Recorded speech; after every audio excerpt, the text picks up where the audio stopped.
Our beloved Prophet Muhammad Sallallahu Alaihi Wasallam said, it's mentioned in Sahih Muslim, volume number 1, in the book of faith, hadith number 79, that the Prophet said, whenever you see anything wrong, the best is if you can stop it with your hand, you stop it with your hand.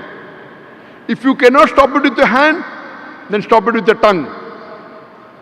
If you cannot stop it with the tongue, the least you can do is curse in your heart.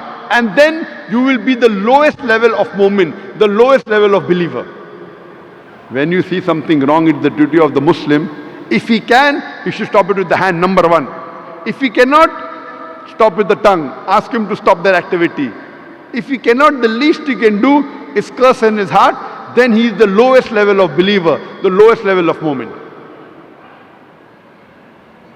According to the Quran, dawah, conveying the message of Islam to non-Muslim, is a fard on every Muslim. Allah says in Surah Al-Asr, chapter number 103, verse number 1 to 3, Wal Asr, by the token of time. Innal insana lafi khusr. Man is verily in a state of loss. Wal Asr, innal insana lafi khusr, illa allazina amanu wa amilu salihati wa tawasaw bil haqq wa tawasaw bis sabr.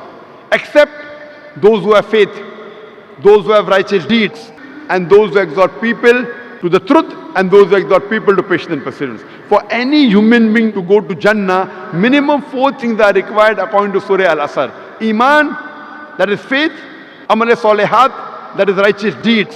Watawasaw bil haqq, inviting people to truth. And watawasaw bis sabr, inviting people to patience and perseverance. And Imam Shafi, rahimahullah, he said that if this Surah Asr was revealed, it would have been sufficient for guidance for humankind.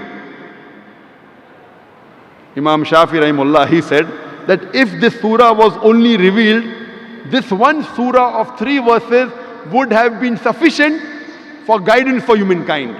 It is so powerful.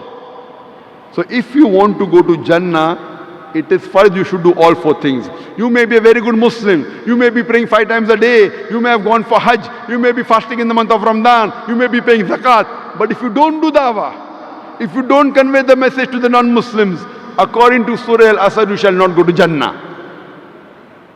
Only dawah is also not sufficient. All 4 are equally important. Iman, righteous deed, dawah, watawasaw bil haqq, and inviting people to truth, and inviting people to patience and perseverance.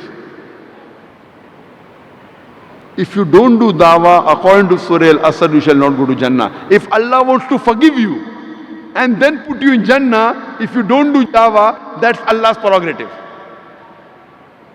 Because Allah says in Surah Nisa chapter 4 verse 48 and Surah Nisa chapter 4 verse 116, if Allah pleases, He may forgive any sin. But the sin of shirk, He'll never forgive. The biggest sin in Islam for any human being is the sin of shirk, associating partners with Allah. It is a duty that we tell to the other non-Muslim brothers and sisters that you worship only one true God.